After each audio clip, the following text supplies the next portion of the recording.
Você seria capaz de fazer de tudo para proteger quem você ama, até mesmo tirar a vida de outra pessoa? Hoje contaremos o caso de Leonarda Cianciulli, a mulher que transformava suas vítimas em bolo e sabão. Prepare-se porque o caso de hoje é bizarro. Se você gosta de casos criminais, terror e mistério, se inscreva no canal se ainda não for inscrito. Aproveita, já deixa o like e um comentário para ajudar no engajamento e sem mais enrolação, vambora pro caso.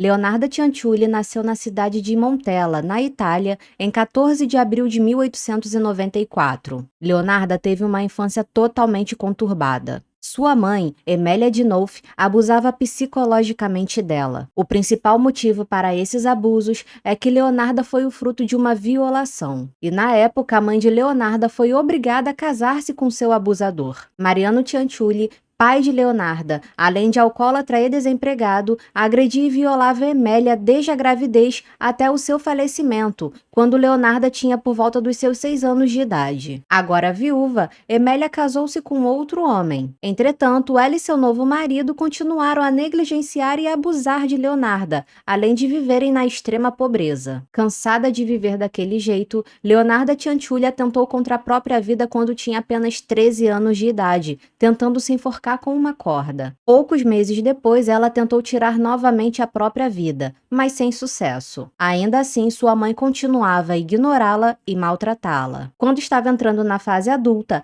a mãe de Leonarda passou a buscar um pretendente que tivesse boas condições financeiras para casar com sua filha, já que ela via em Leonarda uma esperança de mudar a condição social e financeira da família. Até o início ali do século XX, mais ou menos, era muito comum que os pais arranjassem um marido para suas filhas, de preferência aqueles que tivessem uma boa condição financeira. Mesmo com os esforços da mãe, Leonarda não aceitou casar-se com nenhum dos pretendentes arrumados por Emélia. Em vez disso, ela se apaixonou por um rapaz chamado Raffaele Pansardi, que trabalhava no cartório da cidade. E diferente do que sua mãe queria, o Raffaele também era de família pobre. Em 1917, aos 22 anos de idade, Leonardo e Raffaele se casaram. E de acordo com a própria Leonarda, sua mãe reprovou o casamento e a amaldiçoou a viver uma vida miserável. Os primeiros anos de casamento foram muito difíceis. Em 1921, um casal se mudou para a província de Potenza,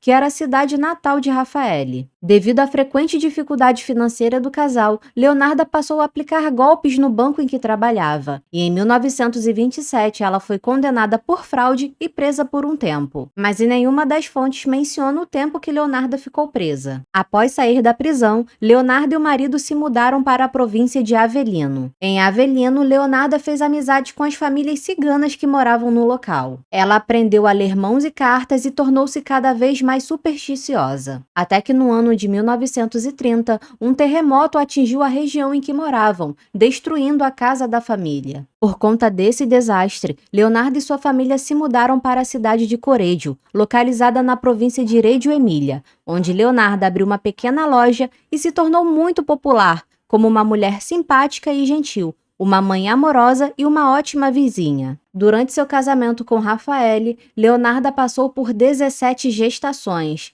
sendo que ela sofreu 3 abortos espontâneos e perdeu 10 filhos quando eles ainda eram bem pequenos. Apenas 4 de seus filhos sobreviveram até a fase adulta. E por conta dessas perdas, Leonarda tornou-se uma mãe obsessivamente protetora, principalmente com seu filho mais velho, o Giuseppe. Ainda quando era jovem, Leonarda foi até uma cartomante para saber o futuro.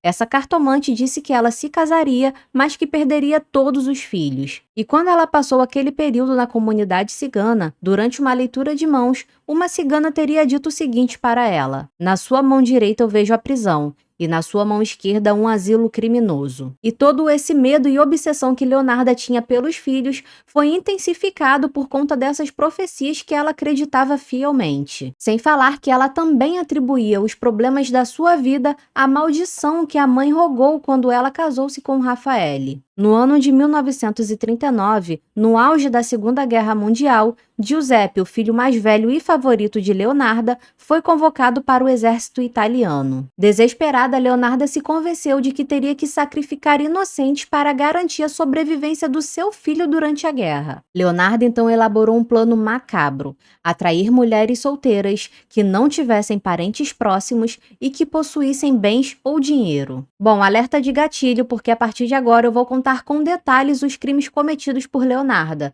Então, se você for sensível, pule essa parte, tá bom? A primeira das vítimas de Leonarda foi Faustina Sete, uma solteira de meia-idade que tinha o sonho de se casar. Leonarda disse para Faustina que havia encontrado o pretendente perfeito para ela na cidade de Pola. Leonarda convenceu Faustina a escrever cartas para sua família, que seriam entregues após a sua partida, e que ela não deveria falar sobre o assunto com ninguém. Leonarda também teria convencido Faustina a deixar todas as suas propriedades para ela, com a promessa de que venderia tudo e que enviaria o dinheiro depois. Em dezembro de 1939, Faustina visitou Leonarda pela última vez antes de sua suposta partida para Pola. Para comemorar a partida da amiga, Leonarda ofereceu uma taça de vinho que estava contaminada com tranquilizantes. Assim que Faustina desmaiou, Leonarda arrastou o seu corpo até o closet e o desmembrou em 9 partes, colocando o sangue em uma bacia. Leonarda jogou os pedaços do corpo em uma panela e adicionou soda cáustica,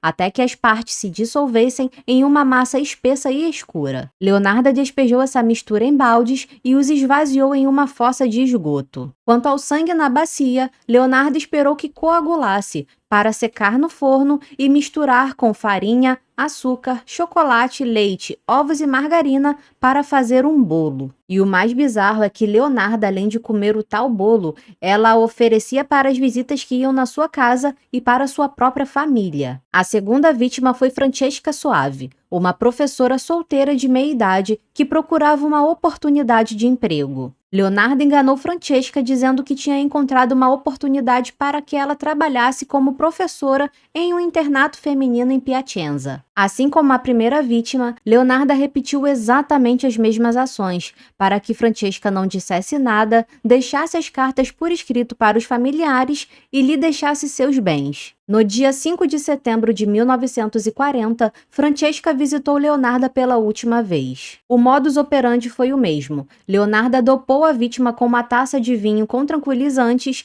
e, em seguida, desmembrou o corpo de Francesca em várias partes. Só que dessa vez ela usou o sangue da vítima para fazer outras receitas, como biscoitos e pastéis para servir aos seus convidados, e também fez sabonetes para presentear os seus vizinhos. Leonarda também teria pego a quantia de 3.000 liras de Francesca. A terceira e última vítima de Leonarda foi Virginia Cacioppo, uma ex-soprano de 53 anos que já havia se apresentado na prestigiosa casa de ópera La Scala em Milão. Virginia estava aposentada e tinha acabado de ficar viúva, então precisava de um emprego para poder se manter. Só que, diferente das outras vítimas, Virginia morava perto de seus familiares. Leonarda a enganou, garantindo que tinha encontrado uma ótima vaga de emprego para Virginia como secretária de um misterioso empresário em Florença. Assim como as vítimas anteriores, Virginia não contou nada para ninguém e arrumou suas malas em segredo. No dia 30 de setembro de 1940, Virginia visitou Leonarda pela última vez. O padrão do crime foi o mesmo,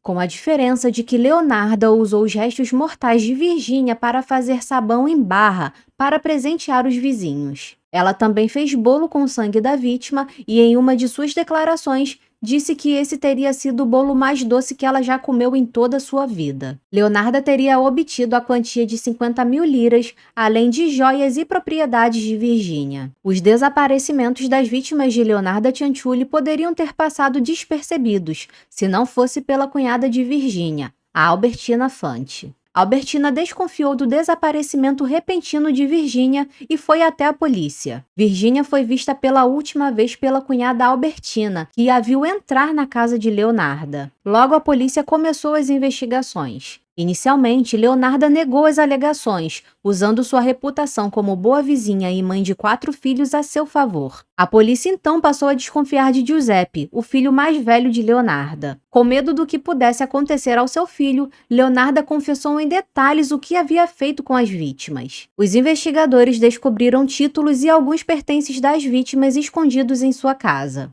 Eles também descobriram que as roupas e sapatos das vítimas haviam sido revendidos por Leonarda Cianciulli. Leonarda Cianciulli foi presa e seu julgamento aconteceu em 12 de junho de 1946. Durante o julgamento, Leonarda narrou seus crimes com riqueza de detalhes e frieza. Ela não demonstrou remorso em nenhum momento por ter tirado a vida de suas amigas. Muitas pessoas, principalmente os seus vizinhos, não acreditavam que Leonarda poderia fazer algo desse tipo, já que ela era uma senhora muito pequena com cerca de 1,5 m de altura. Ainda durante o julgamento, um médico legista afirmou que era impossível dissolver um corpo em soda cáustica. Indignada, Leonarda gritou para que arrumassem um cadáver para que ela mostrasse suas habilidades. Uma das fontes menciona que esse pedido teria sido atendido, que Leonarda foi levada para um necrotério, onde, para provar que agia sozinha, com a ajuda de serras e facas, seria capaz de cortar um cadáver em apenas 12 minutos, já que duvidavam da sua capacidade. No dia 20 de julho de 1946, Leonarda Cianciulli foi considerada culpada dos 3 assassinatos.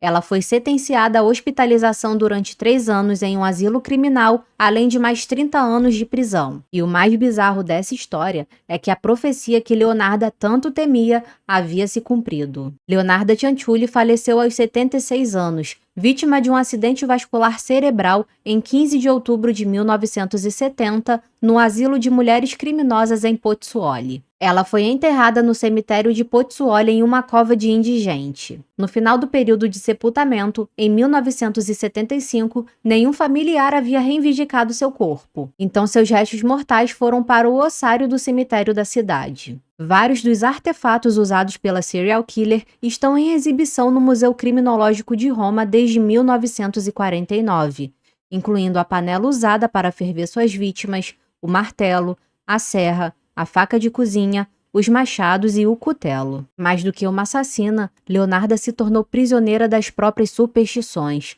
e é assustador pensar que, em sua mente, esses atos macabros eram justificados como um sacrifício para proteger o filho. Comenta aí pra mim o que você achou desse caso. Tem mais vídeo aqui no canal sobre casos criminais, então aproveite para maratonar. Obrigada por assistir e até a próxima!